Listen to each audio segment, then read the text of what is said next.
everyone, my name is Krembles and welcome to the video where I'll be going over some of my first impressions and observations of the current state of Battlefield 2042. So, the Battlefield Early Access has been out for a few days now, and I've been giving it a good shot here and there between my other games. Mostly the Conquest mode, because what will be a Battlefield game without a good Conquest mode, but also a bit of Breakthrough as well. I'm holding off on putting on effort into the Hazard Zone until at least I get a good team together for it, because having a great deal of time in Hunt Showdown and Escape from Tarkov, the two games Hazard Zone is normally drawing its inspiration from, I want to ensure that the best possible impression by relying on people I can trust in a high-stakes game mode like that. Now, let's rip off the band-aid and cover some of the not-so-great parts of the Early Access iteration, shall we? The performance of the Early Access is not great. Admittedly, I was running with nearly everything maxed out, however my home system is certainly no slouch. I bought a 3080 Ti almost entirely in anticipation for this game, and would struggle to break 40 FPS on some occasions. I know it's early days now, but I found myself disappointed with that experience first up. The game even gave me hope when I checked on the display settings. It came set to auto by default, as most games would, and it defaulted everything comfortably set to ultra as far as I could see. It was ultra level expectations, but decidedly less than ultra performance. We can hope that future optimizations and improvements to the game on and after its release will bring with it some improvements, but until then, unless you're running a system that's king of because I can land, you might want to drop down a few bells and whistles here and there and give yourself a smoother experience. To no one's surprise, the servers are being stressed out. This is the first time 128 players has ever been done in Battlefield, and it's having a strong effect on the gameplay, at least as bad as the frame rate performance is. Fast-moving vehicles like the hovercraft are almost undrivable to me, as the camera would glitch around and teleport in a manner that was decidedly unnatural.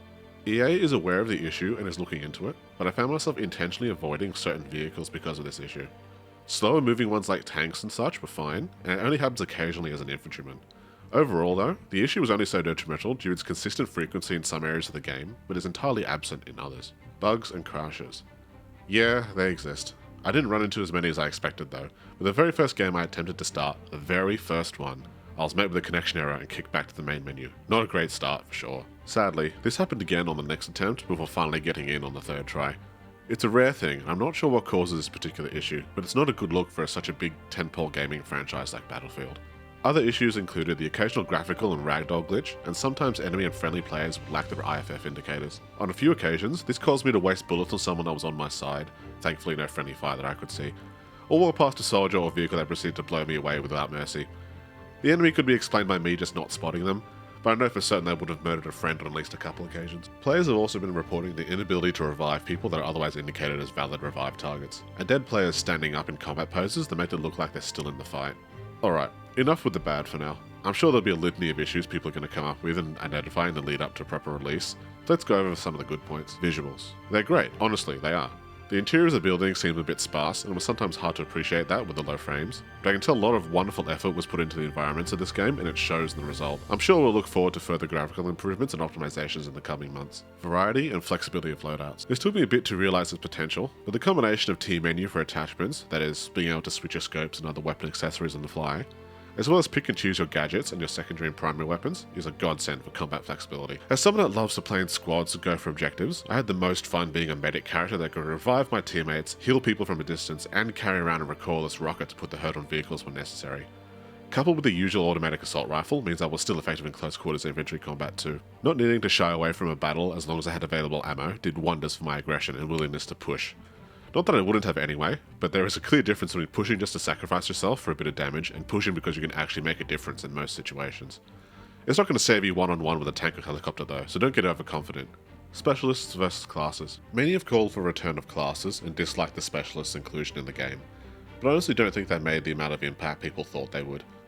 In the heat of battle, you can barely tell who most of the specialists are, and while this might come down to just being not visually trained enough via familiarity to tell the difference at a glance, when you see someone in the scopes, you're going to drop them just the same. The time to kill is a little on the long side in my experience, but I've stuck to the M5A2 for most of my playtime, but if you can hit your shots in the upper body and head, you'll be fine. I expected that we were going to have to be on-the-fly strategizing whenever we saw certain specialists in order to overcome their advantages. But the moment-to-moment gameplay of Battlefield was pretty much as I remember it. Now, this could be a good thing for you purists out there, or indicative of a monumental waste of effort in including specialists over classes in Conquest in the first place.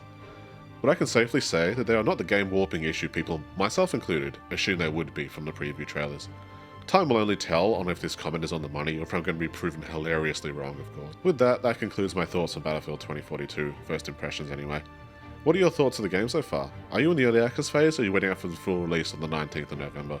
Let me know in the comments and be sure to check out my Twitch channel at twitch.tv/criminals up there on the screen, and I'll see you out in the battlefield.